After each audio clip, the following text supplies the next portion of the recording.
Welcome to Inclusive Expat. There's the version people talk about, and then there's the real one. This is a show about immigration, neurodivergence, family, and what actually happens when big systems meet real lives. I'm Sita. Last week we met Lindsay, a therapist who spent her career studying brains and missed her own ADHD for 43 years.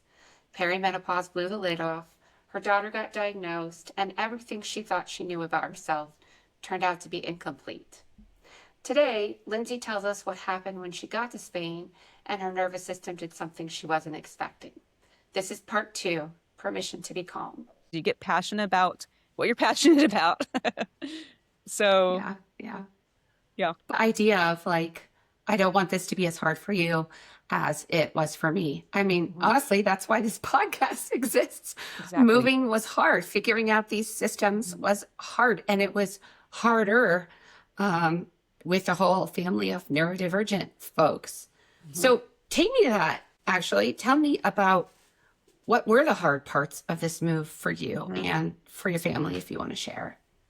Yeah, I would say we had a lot of anxiety about we just don't know. We have no idea what this will look like. My husband immigrated at 17 from Indonesia to the US. So this is his second time immigrating.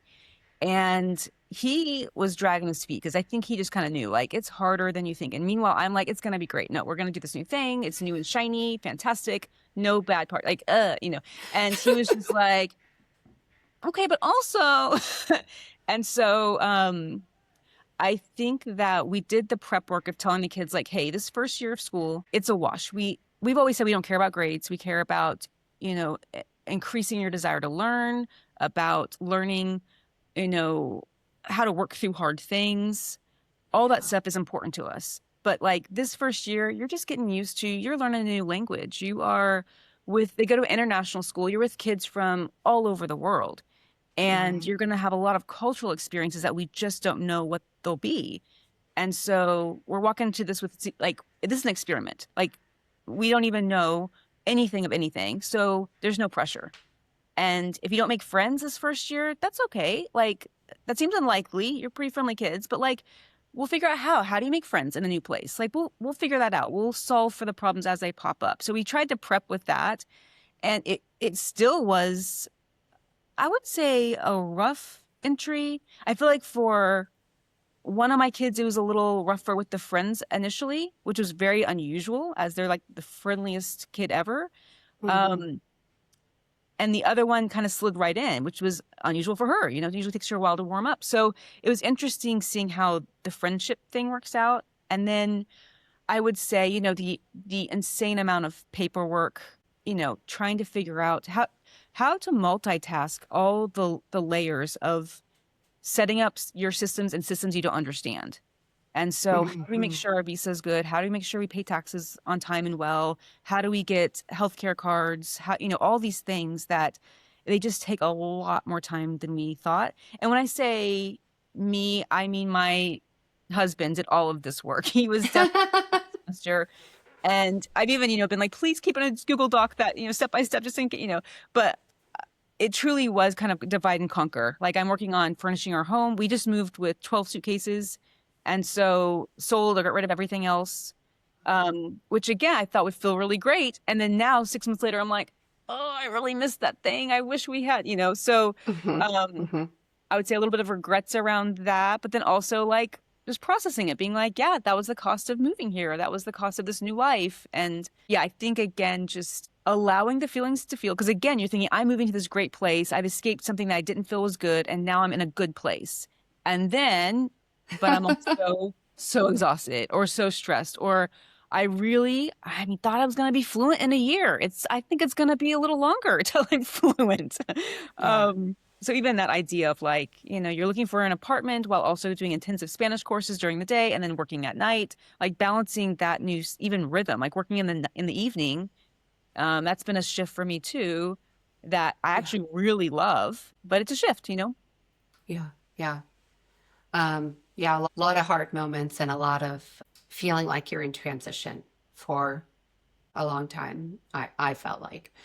But you How said long did it something. feel like you were floating till you felt landed? You know what's funny is I asked that question to a friend of ours who they moved their whole family to Germany in 2020.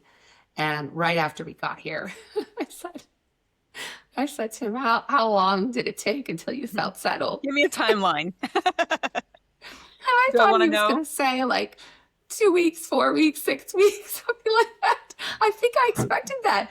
And he said 18 months. And I was like, 18 months?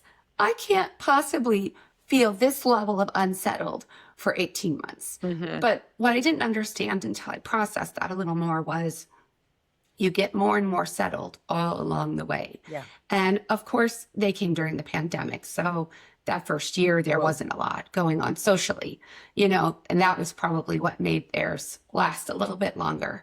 Um, but I was just determined to plug right in right away and do the best I could to start making friends and getting out there. But even Oh, sweet still, summer baby. Oh, sweet. yeah,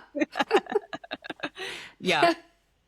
yeah. I think that I keep like thinking about the expectation timeline I had for learning Spanish or feeling like I'm locked into a community or whatever. And I'm like, let's push that out a little bit longer. Like, let's let this Yeah. be not even goals that I have to meet, but just like I'm working towards that. And there is no end time. There's never going to be a day where like, oh, today I've reached fluency and I am done studying Spanish. Like, that's Yeah. never going to happen. I'm going to keep learning, Yeah. right? Or Yeah. as we know, your friend groups, family dynamics are shifting all the time, whether you move or Hmm. not. And so kind of just being like, I'm never going to have, these are my 7 people that I build my life around. And they're Right. never going to move. They're never going to change. No one's ever going to die. Like that's, not a reasonable Not, expectation. no, not real life. I don't want to believe Definitely. that, but it is true. I had the same thought about how I was going to be fluent in a year, and someone real early told me you may want to just shift your expectations and Mhm. give yourself a little more grace than that. And I thought, well, that's a really smart thing for them to say to me, because no, I'm 8 months in, and I am nowhere near where I thought I was going to be with Oh, Spanish.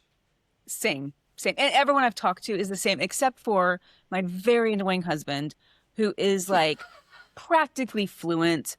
And he works so hard and learns so quickly. It's his sixth language. So I'm like, you also have that under your belt. But I'm like, Wow. come on, man. So trying to compare to him, but I'm like, he will be fluent in a year. He will be that guy. And which is great because I'll have a translator. So it's fine. I'm okay. Okay. Okay. Okay. But I am like, Benefits. thought I'd be Uh, there. But again, you don't account for like you can't just as a parent, you can't just focus your time on language learning. And language learning just takes time. And so when right. you're trying to navigate new systems with new schools, yeah, I think that's what people probably underestimate before they make the leap and move is Hmm. setting up the systems takes a lot longer and you need help. Like you have to be, able to ask for help for I feel like our expat immigrant community here, holy smokes, really helps one another out. And Yeah. I would say that probably has been the number one thing that we've been able to stay like afloat and be okay and be well is people are always willing to help you with, oh, you need this form or, oh, try this out or I bought pecans at this store, whatever it is, right? And so Yes. I think that again, when you're a hyper independent person, that gets a little more broken down, which is a great thing, but it's also a hard, it's hard. It's challenging to be vulnerable and ask for help for things that But feel you're big, right. you know? Plugging into a community of other people who are doing it, Yeah. we're sort of all having this fish out of water experience at the Yeah. same time. Yeah. And so there is this sort of automatic connection. Is, Wild. a lot of people talk about moves like this and then never make them. Right. And so who are the folks that have like made the choice to go for it, and make that leap? And the people who have been here, a month longer than you or a year longer Mhm. than you, they all know something that you don't know. Yep. Even the And they're people. generous, right? They're so generous. Yes. Yeah. Hmm. And, the cycle continues. I am thrilled to help someone if I've got, one step ahead in some area. I'm like, let me tell you how I learned that one. So yeah, I would say too, I don't know if you've noticed this, but many people that I'm meeting are either neurodivergent or are queer, people who have been forced to live outside the box. And I think that's what made it available to them to think about, can I imagine myself living in a different country? of course I can.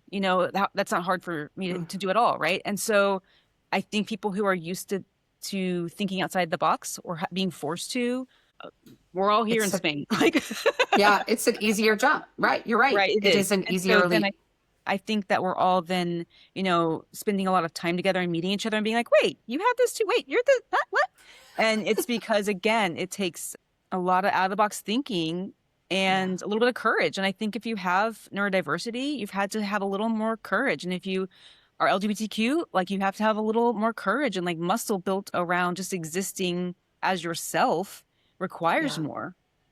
Yeah. And so I Yeah. think that there's going to be some, again, it's like, having executive functioning skills before I had a diagnosis, I think you can look at things that are different. People who are not typical in certain ways have some muscle and skill built up that they don't realize they're tapping into when they, do this big leap of moving abroad. Yeah, I've been rejected for not being like everyone else before. I can handle that. Like, whatever, right? So if I don't fit Mhm. in right away with Spanish friends and culture, that's okay. Like, I'll get there instead of being crushed and being like, this isn't the place for me. These people are awful.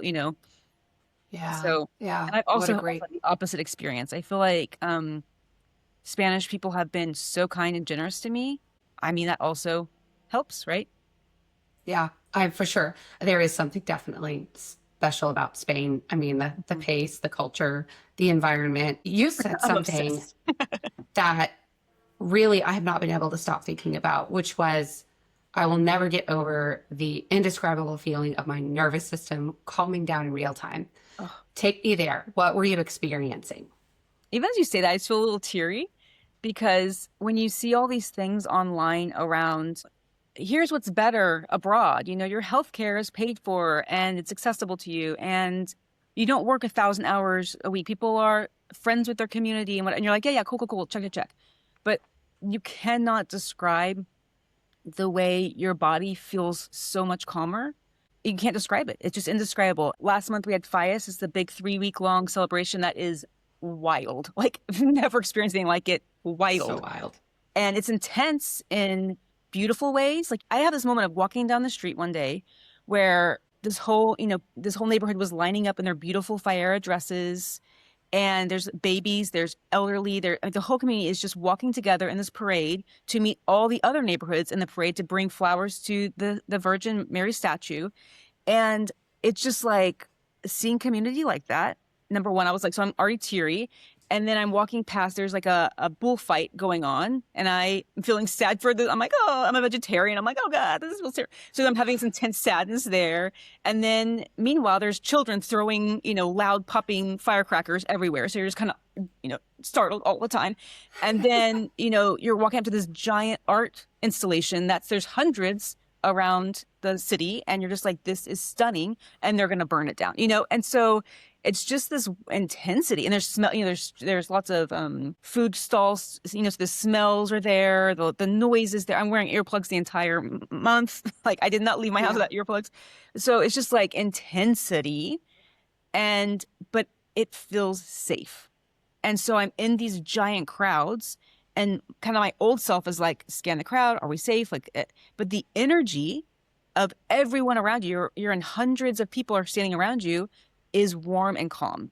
And you can feel the Yeah. energy, and you don't Yes. feel, I would never have done a thing with a crowd in the US. Never. Like I went to a Yeah. couple concerts, and even then I was like, ooh, like anxious and nervous for a lot of the time. Uh-huh. And here it just feels like when people are taken care of, your nervous system is lower, and so, or it's not in the constant activation where it never comes down. And so I think I will never get over the feeling of the permission to be calm and safe in a group of strangers. Yeah. And I don't want to, do the immigrant thing where you're like, everything's perfect and better here. Of course, there's still, stuff going on. But the majority of the time, I haven't not felt safe here ever. And you don't realize Yeah. the weight that piece is. It's such a heavy weight that until you take it off, you don't realize how much that was controlling and suffocating you. Yeah. And I'm yeah, I mean, I can't explain it, right? There's just not enough no, language to talk no. about what it feels like in your body to feel relaxed and free to be you, free to process all the, stuff in your bag. Um, so Well, again, and being a right? woman, I have never felt unsafe walking home at 11 p.m., midnight, later. Like it's different here. I mean, Mhm. it's different. Yeah. And again, there's so much life in the streets. Like everyone's out all the time. And so Yes. you just feel like there's that community, support and safety. And Hmm.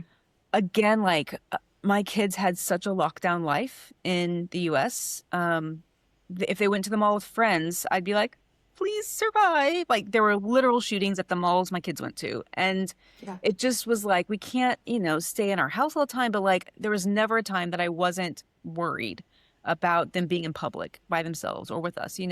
Every time you go to the movie theater, you're looking around. Every time you go to a restaurant, you're looking around. If people are overwhelmed or loud, your body's like, and so I would say even I still have those feelings that will pop in, like if something like the loud noises of all the fireworks, I still had moments of like, and then I would instantly be like, that self-talk of like, Lindsay, you're okay. Like this is a different noise. Like, and I would be like, read the energy, look around, like how are the Spanish people responding to this? They're out there drinking a coffee outside a Yeah. cafe while there's like little giant industrial grade fireworks going off 3 feet away from them. They Not even blinking. Not even blinking. not like, No meanwhile, I'm flinching. No like, blinking. I need one of those thunder jackets that will like dogs wear during. So I'm like, oh. But So again, you know, but we're breaking that association of that loud right. noise could be a gunshot. That loud noise could be danger. And so Fias is such a beautiful example of that. It's all the noise and all the crowds and all the excitement and kind of chaos, but all for something sort of really beautiful Yep. and spiritual and Yep. community connected. And so you start to connect all of those really positive feelings to the noise, the chaos, the Yes. people, the crowds, all of that. Yes. And of course, it's not Mm, linear, right? So it's like I'm having yeah. moments where I'm like, this is beautiful. Then I'm like, I need to go be by myself for a minute. I'm overstimulated, So Yeah. yeah, but it is the rewiring of people are safe. Again, even as I say that, I'm like, are they? Are people safe? But that's my experience right now that I'm experiencing that people are careful with one another and Yeah. there's if it feels safer and there's data to reflect that it is safer. And Right. anywhere, Right. everywhere, bad things are going to happen, but the likelihood is so much less here and you Right. feel that. Like, you know it intellectually, but you feel it. Yeah. And Yeah. and again, I don't think Spanish will say things like I had this funny experience the other day at a store where a woman was saying, "Oh my gosh, I am just so stressed out. Being a mom is just so stressful. I've got two littles." I'm like, "Oh, for sure, girl." And she's like, "Yeah, I had to, they're out of school for 5, so I had to take them to my mom's house, and then they were having so much fun at my mom's house they wouldn't want to come home, and it was just like a nightmare to get them home, and like, oh, being a mom is so hard." And I wanted to be like, I validate that experience. Yes, that is hard, but that would be a 10 out of a 10 day for a mom in the US. That your Yeah. kids were watched by grandparents they loved so much they didn't want to leave, that you had childcare for when school was out, that didn't, Yeah. break the bank. And so it's just an Yeah. interesting thing. Like I'm not ever going to invalidate someone's experience of stress or Right. pain or whatever. But when I think about like my friends in the US who have littles, I'm like, they would kill for that day. Like they would do anything for Yeah. that to be a rough day. And so again, that just makes you so angry and sad for the lack of support from the US, that for especially Yeah. women, especially children, that people aren't careful and caring towards vulnerable. It's crazy Yeah. making. So again, I would say my anger grows and my rage grows as I'm experiencing being in a community that takes care of one another and is careful with each other. I feel like, so again, I'm happier. Things are less stressful. And I am Yeah. so mad that it isn't like this everywhere. And it Yeah. can be. It's Yeah. possible. We're experiencing it. It's possible. Yeah. Yeah. You mentioned the activation of the nervous system. And I know as a therapist, you can explain what's actually happening in the body when your nervous system calms down. Can you just talk me through that? Yeah, I think right now we're seeing a lot of things of like regulate your nervous system. Your nervous system isn't meant to be at a state of calm all the time. And so it's meant to be like a stressful event happens and then you work through it and it comes back down. It's not that we're going to be down here all the time. If a bear is chasing us, we need to be activated. And then when we're safe from the bear, we need to, like dogs will shake it off, like animals shake, literally shake. And it's like when you are in a place that you can never get to a peaceful letdown and you're just building on the stress over and over, and you then kind of lose the skill to complete the cycle, to have the letdown. And so I think that that's a big piece that when people talk about online, like we're regulating our nervous systems, it's not a one and done thing. And you're not meant to be regulated or like, in that cycle of finish all the time. You're meant to be like, I'm rested. And now when the next thing happens, I have availability to activate and then release and then activate and release. And so I think again, if you're not, Maslow's hierarchy of needs, that bottom thing is safety. If you do not feel safe, you can never complete that process. And so you're just living in an activated state all the time. And you might be so used to it, you don't even know that you're activated. This might feel like your baseline of normal and calm is actually really activated. And that's probably what I'm feeling in my body now, is that I thought I was calm and grounded. And now I'm like, oh, this is what a completion of stress cycle looks like. I'm not going 0 to 100. I'm like, oh, 0 to 10. If I'm feeling upset or angry or whatever, it's like, because my baseline's so low of calm, of the rest, I've rested now. And we're having to rebuild those skills. And what Yeah. happens when we stay in that level of activation for so long and that Yeah. becomes our baseline? I mean, that's where we go into burnout and just Yep. live there and just stay there. Yes. And so a lot of, US therapists are talking about, as they work with clients in the US, like, is it even possible for clients who are living in this constant, insane, stressful state to have a letdown, to have rest? I don't know that it is. Like, I just don't know that it is. And so I don't want Wow. to feel hopeless, but I also feel like it makes me respect the people who are able to do the work while living in the US even Or, more, yeah, yeah. and like That, want to work harder for them. And I'm also a better therapist right now because I have a lot more to give and my tank isn't tapped out. And so I'm also loving my work more since being here, doing the same job, but loving it more because I'm like, yeah, I'm not burnt out. I'm not tapped out. I'm a great therapist right now, in regards of, I have space, I have capacity, and I'm fully present with my clients with no problem. uh, It's yeah, easy. you just answered my next question, which was, has the move changed how you practice? And do you see your clients differently now? And yes, Mhm. and yes, Yeah. because it's so much bigger than sort of my nervous system is calming down and I'm enjoying this. Hmm. It's Hmm. it's the way you mother, it's the energy that you have for work, Yeah. especially working with trauma. It's Mm. again, like the admiration you have for the people who are willing to do the work, Yeah. because, you know, getting through that cycle and completing it Yeah. is probably so much harder.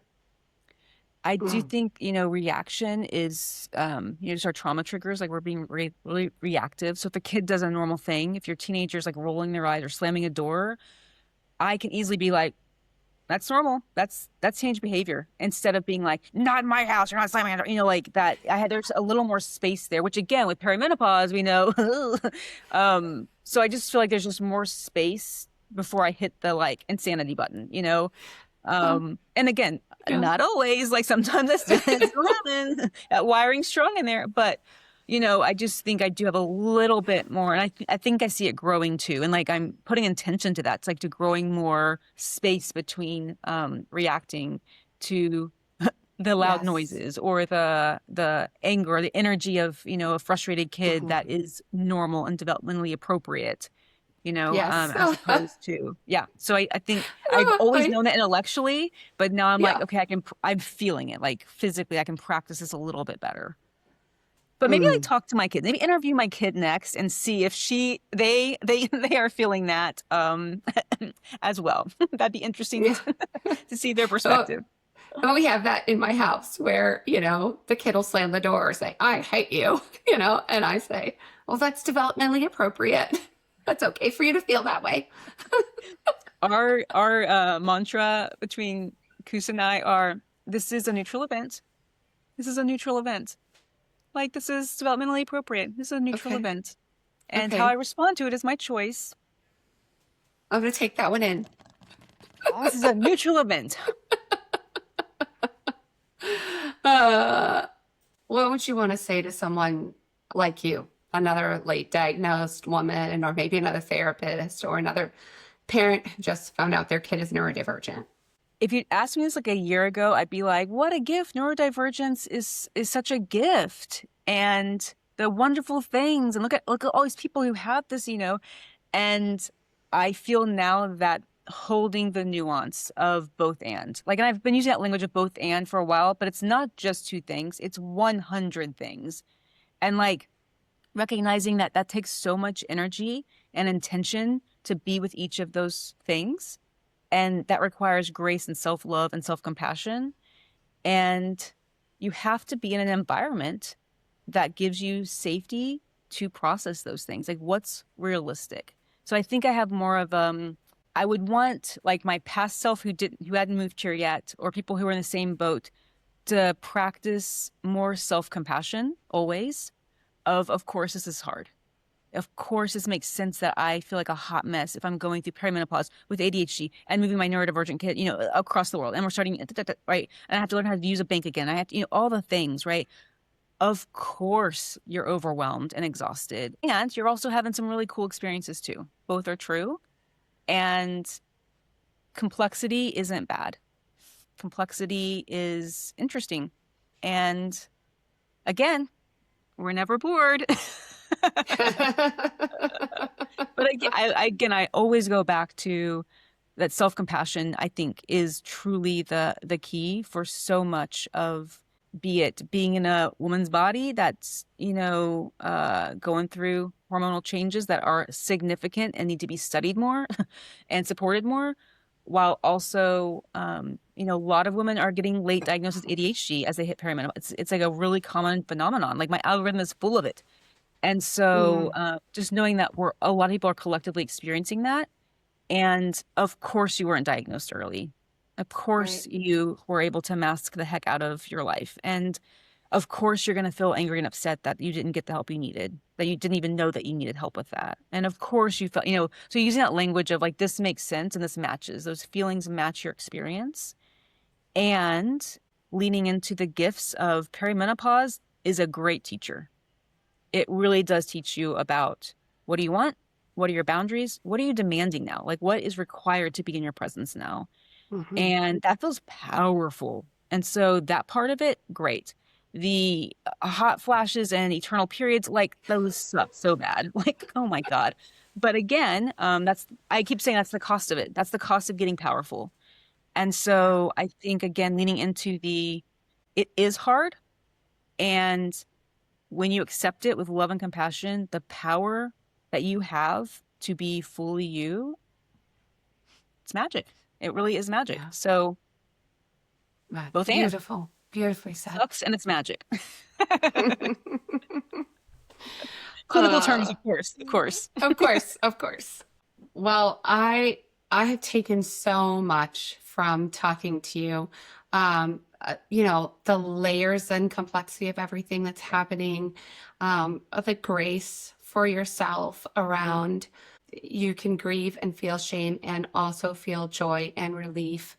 You know, the irony of helping people understand their brain and reaching a point in your life where you started to understand your own. Like, what a gift. You're right.